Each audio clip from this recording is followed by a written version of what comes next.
Victoria 3 has changed, not just with the most recent Hot Cinnamon Spice game update, but more broadly in its 6 months nearly following its release. And whether you've been following my weekly updates regularly, or perhaps you cast Victoria 3 aside, maybe you haven't even played it or bought it at all, well, this video is for you. Let's take a look at just how Victoria 3 has changed and what kind of experience it offers. Patch 1.1, the Earl Grey update, released last year, and one of its key focuses was on legitimacy and governance. Legitimacy was reworked now with these new categories, and as you can see, the more legitimate a government is, the more likely it is that you'll enact your laws and have loyalists. However, if your government is illegitimate, maybe it doesn't have the votes, or perhaps you've aligned parties that really just don't share an ideology, then you'll notice that laws are very difficult, if not impossible, to pass. Reforming the government now, of course, also gives us handy little options so we can see the best way to get maximum legitimacy as quickly as possible. The likes of Britain and France were also left a little bit disappointed as treaty ports no longer functioned if the owner's power was less than the market owner's, meaning that you couldn't sneak into another great power's market by simply having a treaty port. Another focus of the patch was, of course, in the budget panel, where something very important, the government wages and the military wages, changed significantly. The benefits now at the high end are much better than they used to be, as you can see high government wages giving things like authority and approval for certain interest groups. Of course, at the lower end, you will lose your international prestige and their approval. The military wages, though, are actually maybe almost more important given the further changes that came to the military in the more recent updates. At the higher end now, you'll get morale recovery, now much more important than it used to be. We'll touch on that a little bit later in the video. And of course, approval and power projection. At the lower end, your training time is gutted. Power projection and some approval suffering as well. These are more significant than they used to be by far, but they're probably not the most significant change to gameplay. The AI also received significant updates, although, just like some other changes in Earl Grey, I would argue that the AI was much more significantly changed in the more recent Hot Cinnamon Spice update, particularly around warfare, the information that we get, and the decisions that the AI makes. But again, I'll touch on that a little bit later.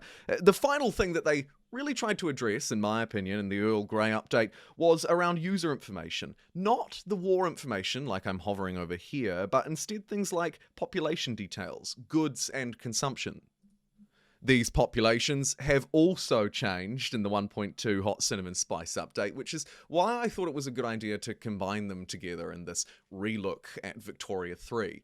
But the overview of the populations, the goods that they're buying, and of course, how much of their money they're spending on them is vital if you want to try and get your economy online and ensure that your populations are at least living a fairly decent life. Victoria 3's Hot Cinnamon Spice update, which released this month, was, I would argue, much more significant. The largest update the game has seen. And as you can see on screen, it started by adding a funky little music player where you have full control over your soundtrack. Very nice, but of course not the key part of this update. Perhaps the most notable change of all, and you can turn it on or off in the game rules before you start if you'd like, was this, the investment pool. And particularly, of course, we're talking about the autonomous investment pool. If you're not aware, it's essentially a private economy. The investment pool will be used to automatically fund private constructions of appropriate buildings depending on the laws that you've set. And of course, they took aim at a few of those laws as well. But this was really one of the most important things because it enabled our populations to build buildings outside of our control, outside of the state's control, if you will, given the laws allow. Speaking of those economic laws, probably a reasonable time to mention that there was a new one, and of course they were all changed a little bit as well. You can see over on the left-hand side just how much allocation these different levels or different laws will offer. And as I hover over each one, we get a really good idea of what they're prioritizing and what populations will get that cash. Because don't forget, the investment pool isn't just this random amount of money that happens to be lumped into buildings. No, it's set by these laws, and also these laws determine who contributes. Here you can see that capitalists and shopkeepers will contribute heavily. However, in cooperative ownership, it's more like farmers and shopkeepers.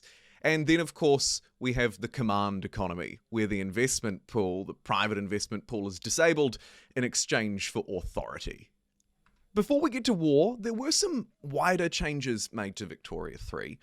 I would argue that these are largely historical and sometimes based around colonization. The colonization one was a big one because, as you may be aware, there are many states in Victoria 3 that you can colonize, decentralized powers, from the very start of the game, right? You can just sail across and say, you know what? Sarawi is mine.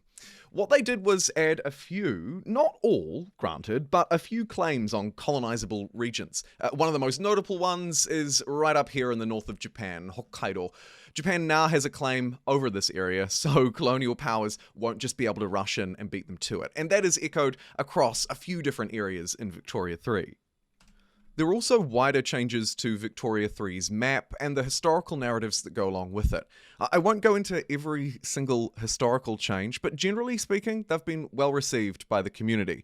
A lot of them were focused around North America, around the United States behavior, not really lining up with how it should, having incorrect claims, that kind of thing. That's been significantly adjusted. The other area that was a particular focus was over here in Europe. Here you can see that Russia has picked up now, what used to be decentralized territories are now unrecognized powers as part of the Russian market. So that was a real physical change to the map in and around this area. But moreover, the map was also rebalanced in terms of resources. In patch 1.1, we saw rubber being balanced and oil as well. And then in this patch, we've seen changes to arable land. Europe generally suffered and lost a little bit of its arable land. And generally speaking, North America stood to gain from that. The UI, over many updates, has received many changes. As we touched on at the start of the video, of course, we have these nice overviews of literacy, standard of living. The trade routes and trade interactions have changed quite a bit as well. Generally, the user interface is much easier to use. Of course, the same goes for those populations and population needs that we talked about a little earlier. And lastly, you might also be interested to note that the outliner has changed too. So what information you have over on the right-hand side of your screen has been changed up. One that you might be particularly interested in is perhaps pinning your goods overview. That way, you can get a quick look at the market and very quickly identify what goods are overpriced and what goods are underpriced, helping you decide what to build or trade for potentially in future. Though really, I'm beating around the bush a little bit here because the main changes that perhaps a lot of you might be interested in come in the form of war. And that's why I've decided to pan over to Brazil here for a minute, because of course they start the game at war on two fronts. Warfare's changed quite a bit. In 1.1, we saw some early changes to morale, but really it was 1.2 and the sort of patches in between that stood to change Victoria 3's war system quite a bit. One of the changes was adding more information about how many we have, average defense, offense, just making it a little bit easier to read. Moreover, inside of the battles, we see even more of that, right? Much easier to understand. Moreover, though, it's less about the information and maybe more about the practicalities. Active battles and the battle conditions. Here you can see camouflaged is adding defense. Logistics secured is adding or decreasing a morale loss on this army. These battle conditions are set to change. Look, now they've got a broken supply line and these guys are feeling a bit exhausted. These battle conditions can sort of randomly change over time, helping to make battles a little bit more dynamic.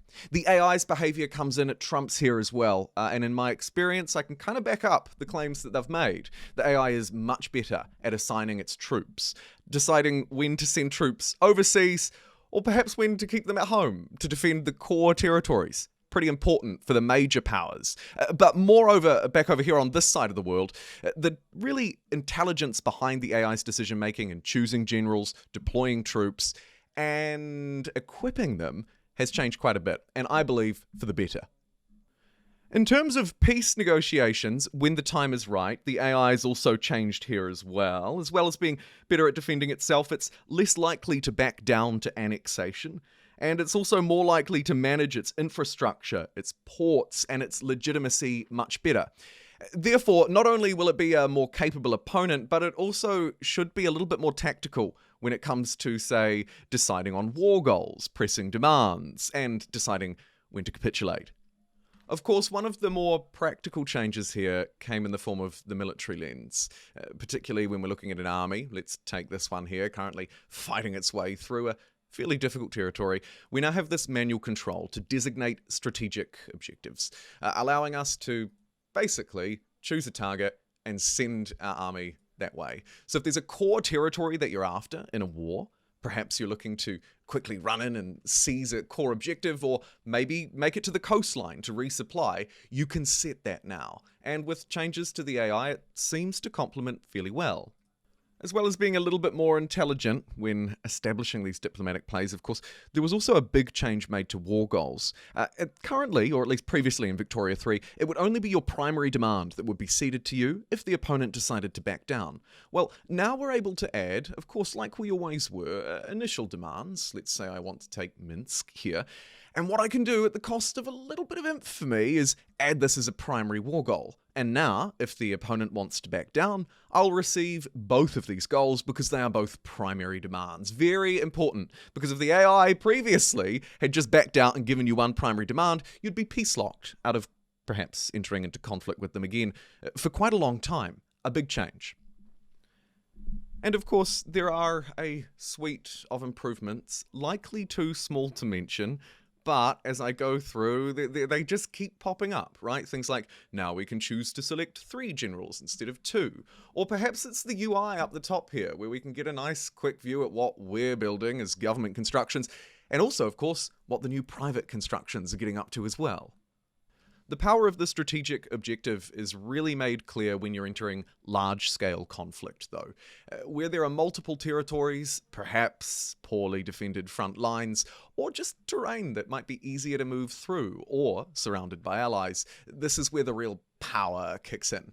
Moving towards a specific point, set that as your objective. No trouble. Or perhaps you'd like to move around it, and perhaps come around the outside. Now, of course, you don't have the ultimate control like you would in a game like Hearts of Iron 4, nowhere near. But this is definitely a step in the right direction for Victoria 3, allowing us to have a bit more control over our warfare. One interesting case study about the changes to war is one that I've sort of stumbled upon as a bit of a meme here, playing as Great Qing trying to invade Russia. As you can see, I've actually fairly successfully taken a bit of land here, though it might not be the most valuable territories. And indeed, that was one of the other changes that the game made by sort of determining what territories were more or less valuable in the war calculations. But there's something more important going on here. You might look at this and think, wow, the Great Qing's doing great. Look, the Austrians have pushed through that way, China's pushing through this way, the war's going wonderfully. Yet when I look at my war support, I see the complete opposite. I'm losing horrifically. What? Why? Well, take a closer look and you'll notice that, of course, my decay numbers are a little bit different. But it's that exhaustion that is really hurting. 139. Sending all of my troops to the front line, destroying their morale, and clearly, not really doing that effective of a job. I mean, look at this. We have an average 11 offense, defense. They have 36. Yet we overwhelm them 115 to 15. So sure, we're taking the land, but the costs are incredible, and the land is arguably not really even that valuable. And this, I think, is a great case study of how multiple different parts and changes to Victoria 3, including, of course, the AI's behavior, but more importantly, the changes to warfare, have really significantly impacted the game. Didn't go so well for us, but glad to see it worked out for somebody. Nice one, Austria. You did good. You did real good. Now, of course, there are still some improvements to make. Perhaps something simple like conscript all might be a reasonable option, right? So there's definitely more progress. And I think that maybe brings us into the sort of final chapter of this video. So with all of this progress that's been made in Victoria 3, how does it stand now? So grab a cup of coffee, sit back. Let's take 5 minutes here at the end of the video to talk about the state of the nation, where the nation is actually a video game called Victoria 3. Obviously, there's been a suite of changes. Some of the things that I really want to drill down into, though, now that we've talked about all of them, is, well, what's the practical experience like? And has Victoria 3 addressed those critiques, complaints, and concerns? Well, if you look at Steam, you'll notice that its views have trended upwards towards more positive reviews than negative.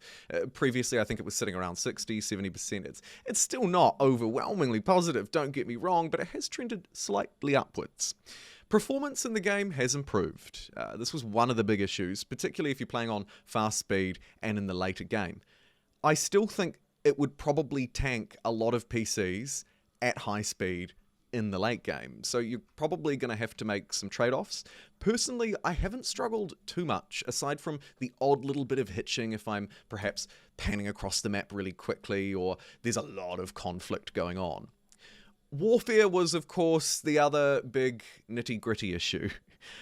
There were essentially two camps. The first camp believed that Warfare in Victoria 3 was alright because it's an economic simulator. The second, and perhaps louder camp, believed that there just wasn't enough. It was not good enough in comparison to Victoria 2, and it perhaps didn't deliver the mechanics that players might have expected from other grand strategy games out of Paradox. Warfare, obviously, as we've discussed, has had some significant changes to the AI and a little bit to player agency. More flexibility in recruiting generals, but crucially, of course, that strategic objective setting, right? That's the big one that allows us to sort of funnel a bit more attention a certain way, although it is somewhat unclear the impacts that that actually has. So maybe we need further explainer or more tools.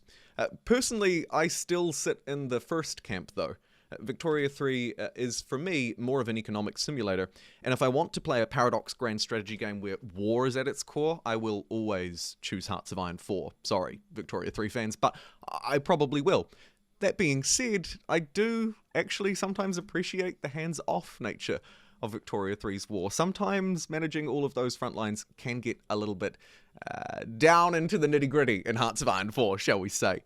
Either way, I'll let you make up your own mind on that one, but I believe that Warfare is in a reasonable position, but I definitely expect to see further changes in future.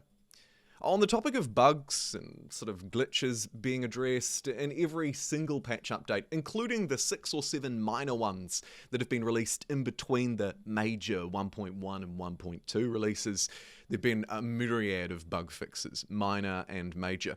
I actually personally didn't find the game too buggy early on, and some of the key ones, like maybe you could argue that great powers getting access to other great powers as markets by having a treaty port, say, was a little bit of a bug. You know, those big game-breaking ones have largely been addressed, and of course a lot of the smaller ones to do with text and rendering and all of that kind of thing.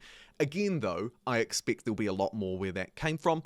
Whether they'll impact your experience, to be honest, I kind of doubt it. I think most of the time you probably won't have a very buggy experience in Victoria 3. And that kind of brings us through into my final point, which sort of, if you haven't picked up on it already, talking about the future of Victoria 3 and how some of these key changes might be playing out. I think that Victoria 3 will likely, and this is probably not that radical of a take, see a similar release schedule to something like Hearts of Iron 4 or Crusader Kings 3, and maybe at a slightly higher or lighter level, given the game is perhaps not quite as popular as those other two, although it still does attract pretty high search numbers and reasonable enough player numbers, although again, not quite the same. I think we'll probably continue to see fairly regular updates, patches to Victoria 3 once the team get back into it, and of course, DLC. If you're familiar with any of Paradox's grand strategy games, then this shouldn't be a surprise to you, quite frankly. You know that you're probably going to be in for several patches and years worth of DLC releases to bring the game up into its final and ultimate form. And so if you're a player sort of sitting on the fence, then you might want to just wait for all of that to play out. Personally, I obviously don't regret buying Victoria 3. I still very much enjoy Victoria 3 as a slight point of difference from other grand strategy, where I can focus more on the politics and economics of my nation and less on micromanaging units. Ultimately, of course, it's your cash and your choice. And so if you're wondering whether you should pick Victoria 3, it's entirely up to you. But personally, I would recommend it to grand strategy fans. Thanks so much for watching. I'll see you next time.